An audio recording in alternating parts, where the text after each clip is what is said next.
Coming up on Yours in Education, the incredible PCOE program that allows these older students to earn their diploma and feel proud years after high school. It's not just a GED, it's your actual diploma, and it's something to be so proud of. Plus, we want our students to know that their mental health is just as important as their physical health, and there's a safe place on campus to get those supports. And you'll meet Placer County Elementary School's Teacher of the Year. See how Mrs. McGuire connects with her students in a special way that goes well beyond the classroom.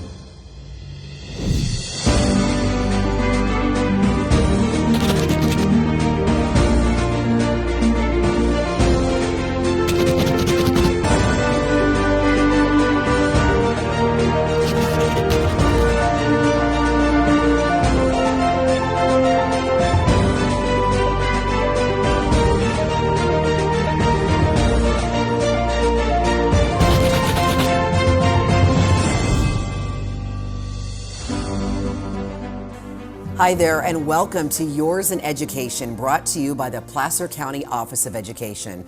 I'm your host, Kellie DeMarco, and joining me is Placer County Superintendent of Schools, Gayle Garbolino-Mojica. So glad to see you again. Thank you. It's a pleasure to see you as well. We have so much to talk about, and I want to say this first of all. Gayle has worked with educators and administrators to really provide a competitive, comprehensive, and rigorous education for the 70,000 students in Placer County. She's also been recognized across California for her leadership and advocacy for students and women in education. So let's get started, and we love talking about these big topics on this show because it really allows us to cover a wide range of topics that relate to parents, students, administrators, and just keeping you up to date with what's going on with Placer County education. So let's start with the topic that affects everyone, and that is the budget.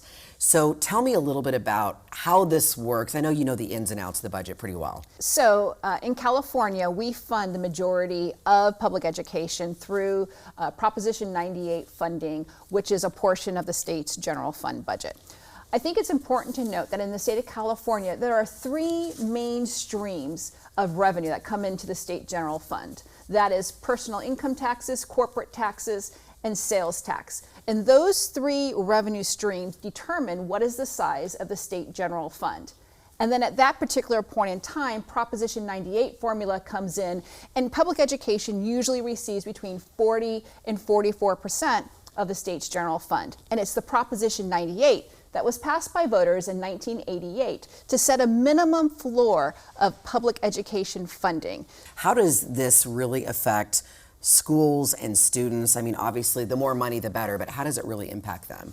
Well, our budgets for school districts are based primarily on our state funding, our local taxes, a little bit of federal government funding, and a little bit of the state lottery. And all that money together comes into a school district, and then they have to prioritize and figure out what are they going to fund. Typically, staffing, whether that's crossing guards, instructional assistants, teachers, speech pathologists, administrators, make up about 85% of a school district's budget, which only leaves about 15% for books, supply, professional development, utilities, that sort of thing. So it's really important that educational leaders have a very strong handle on what the state budget is, how much money is going to be allocated for funding under Proposition 98, and how their local school district uses their allocation to put together an education program that the community can be proud of. How can parents and caregivers get involved, and how can they make an impact when it comes to this school budget? It's vital that our community and our parents group really understand what's happening at their local school districts with the budget. We have a vehicle called the Local Control Accountability Plan, and there are meetings with educational partners and parents that they can go and provide input on what they feel is the priority that the school district should focus on. Yeah, it sounds like everybody is a piece of this. Everybody makes a difference. So Gayle, I want to ask you about one of the best programs you offer to those who never got a chance to to graduate high school, the PCOE Come Back Program is helping adult students get their diplomas with an independent study program. And before we show you the difference that it's really making in so many lives, I have to ask, why is it so important to offer this now? Well, I think Placer County is well renowned for the high quality education, and we have a very high graduation rate. However, we do have a portion of our population where students do not graduate from high school. And a few years after that has passed, what we find is that many of them want to receive their high school diploma. And it's important to note that this is a high school diploma. It's not a certificate of eligibility or of completion. It's an actual high school diploma. We started this program in 2019 with only 3 adult students who did not have their high school diploma. And since then, we have grown it to over 125 students. Our youngest student is 21 years old, and our oldest graduate is 62 years old. And this just adds to that level of highly educated workforce, which will make our community even more prosperous. Well, let's meet them. Let's take a closer look and see how these inspiring students are getting it done. My freshman and sophomore year was kind of a little bit more troubling for me because having troubles with money, homeless for a little bit. So it was more of just a big old catch-up story. I pretty much dropped out in 9th grade due to family issues, my mother dying, and dealing with all of that stuff. It was really rough. Getting pregnant and having my daughter and just realizing that I was in a place where I was just stuck, I couldn't move forward. So now you could move on. Yeah. There are about 350 students every year in Placer County schools that don't graduate with their class. And then you just have math to go and you are a high school graduate. That's right. The Come Back program ensures that students don't have to face some of the barriers that they have in traditional schools. So we develop individual learning plans. We meet with students. We decide whether it's going to be more of an online learning platform or a project-based learning platform. My kids are actually really excited because this year we actually went and did back to school shopping together, and they're running up and down the aisles, saying, "Mom, you need this," and "Mom, you need that," and "You're gonna need highlighters," and "You need pencils," and I'm just like, "You're right, I do." Hey, Mommy. I want to be an RN, and in order to be an RN, you have to have your high school diploma, so I figured I would just start going to college as soon as I get it. I want to go and actually go into trade school and become an electrician. There's this test that you have to go out and take. You do need your high school diploma in order to take that test. I'm 61 now, so I wanted to finish what I started when I was 15, and so it just took me a while to get there. We helped dig up transcripts from 20, 30, whatever years ago. I think it's inelastic. I always wanted to reach the hard to reach kids, the ones who are kind of left in the shuffle, hurdles to kind of overcome. Allowing people an opportunity to earn their high school diploma that thought that they didn't have a chance to do that, it just opens doors. Just incredible to see what they've accomplished so far. If you'd like to enroll in the Come Back program or maybe learn a little bit more, visit placercoe.org. Just type in Come Back Program in the search bar. May is also Mental Health Awareness Month, and we know for students this is critical to success in school and in life. Listen to this. In Placer County, 33% of high school juniors report experiencing chronic sadness and hopelessness. In fact, suicide is the 3rd leading cause of death among adolescents, and self-harm occurs in 13 to 45% of individuals within that age group. We sat down with Dr. Tam Nguyen at Sutter Hospital for some advice on supporting our students every step of the way.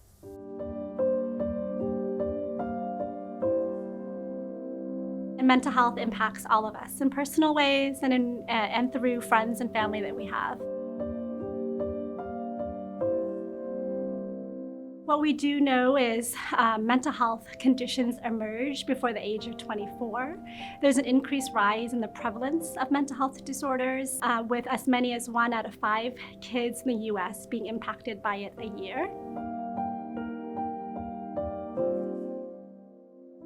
It's important to notice when you're seeing changes in your child or youth in terms of their behavior.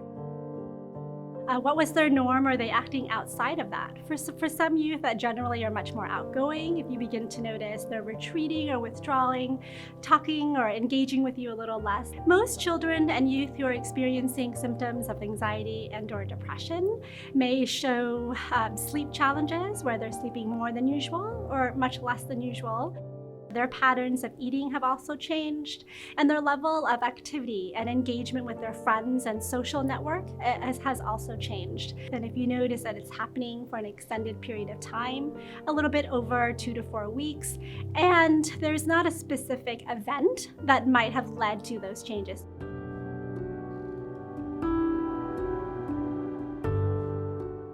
There are many things that parents and youth can do on their own to manage, and these are things really related around understanding their emotional experiences, understanding what might, when those changes might occur, and also regularly adopting wellness strategies, or what I would call sort of a social fitness plan, right? Just like we have a physical fitness plan, similarly incorporating a mental fitness plan can be quite helpful.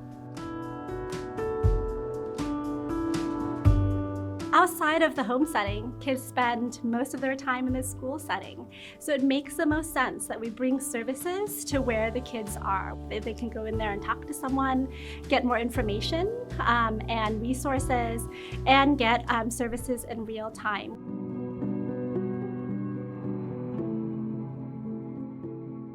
The youth population, particularly today, are much more open and accepting of mental health wellness than previous youth populations. And part of that, I think, is the work that we've all done as a community, parents, teachers, healthcare providers, who have been more invested in advocating for mental health and seeing mental health as equal to physical health. So as a nonprofit healthcare organization, we reinvest back into the communities that we serve, because when they're lifted, we're also lifted. PCOE takes this issue very seriously, which is why they've teamed up with the Placer County Children's System of Care. They've established student wellness centers on 16 school campuses throughout the county. Watch now how they're supporting their students all along the way. Back in August, I had just been feeling super stressed out. I mean, I was in 2 sports at once, and AP classes, so it was just a bunch of mush up in my brain. To help navigate the intense stress many students feel, this high school senior turned to her campus wellness center. Definitely not where I was back in August, and I wouldn't be where I am today without Miss Kay.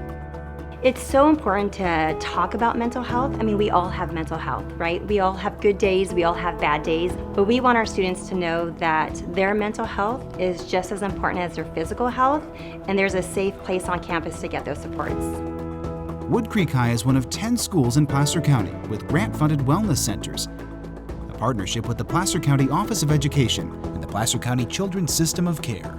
A wellness center's goal is to provide mental health and wellness support mostly to students, but also to support teachers who have students who might be struggling in class, and also to support families. We really wanted to focus on universal wellness for everybody, data-driven decisions, including families, and also ensuring that there was equity for all. On campuses across the county, mental health needs are on the rise. Wellness centers offer a wide range of resources when and where they matter most. We are letting students know that it's okay to feel that way, it's okay to be overwhelmed, and we come here and we teach them the tools that they need and the resources that they can use back in the classroom. Teachers wear so many hats, and sometimes I feel that I can't give the support that students need in the moment. So the Wellness Center provides a lot for all students on campus. Students can go there just for a 10-minute break if they need it, but they also do give more services that are a little more intensive for the students that need individual therapy from a licensed professional, something that I couldn't provide to my students.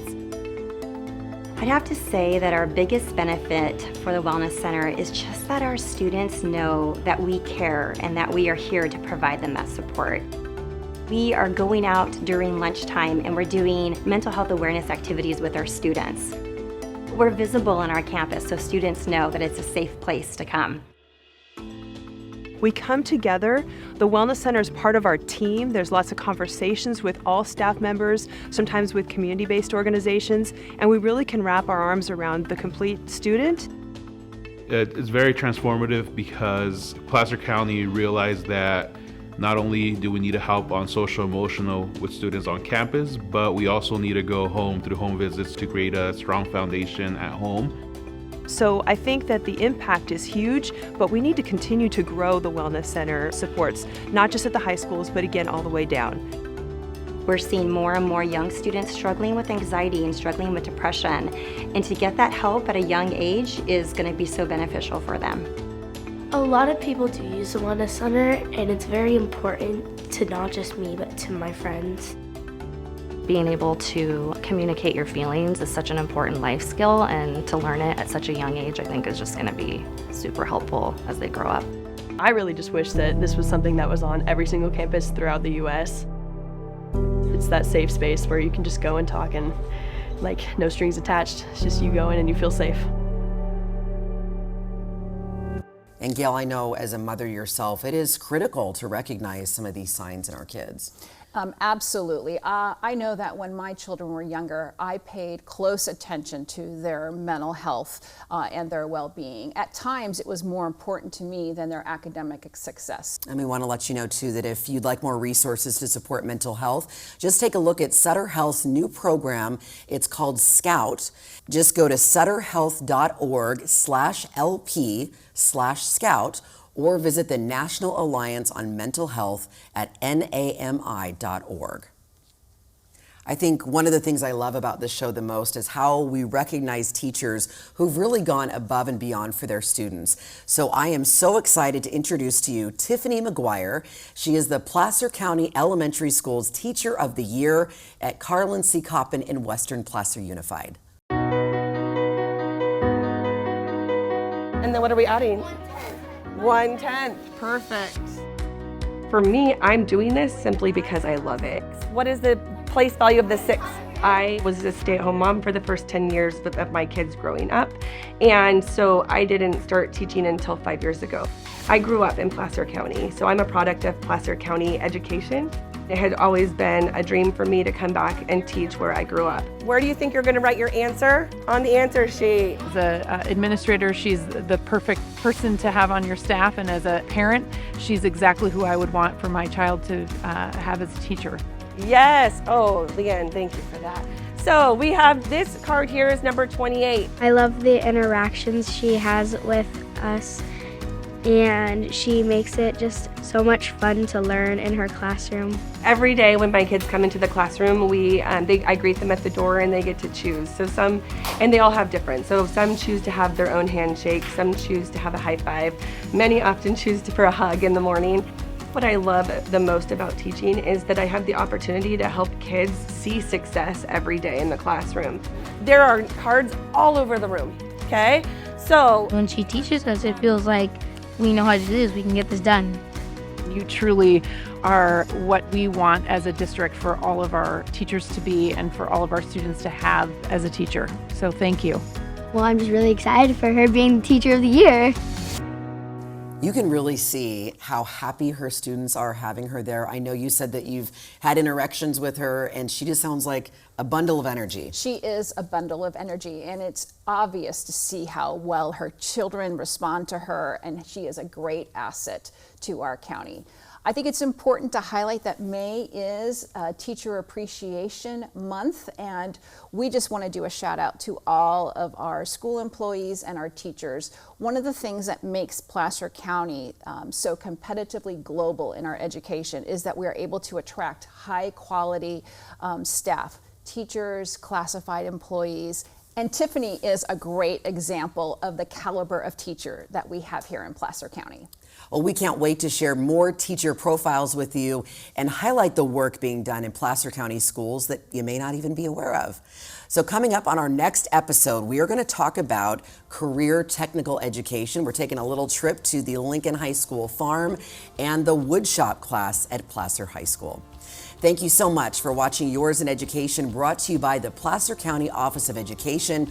All of our episodes can be seen on our YouTube channel. Just search at Placer_COE. Thanks again, Gayle. Appreciate it. Thank you. And thank you. Take care. We'll see you next time.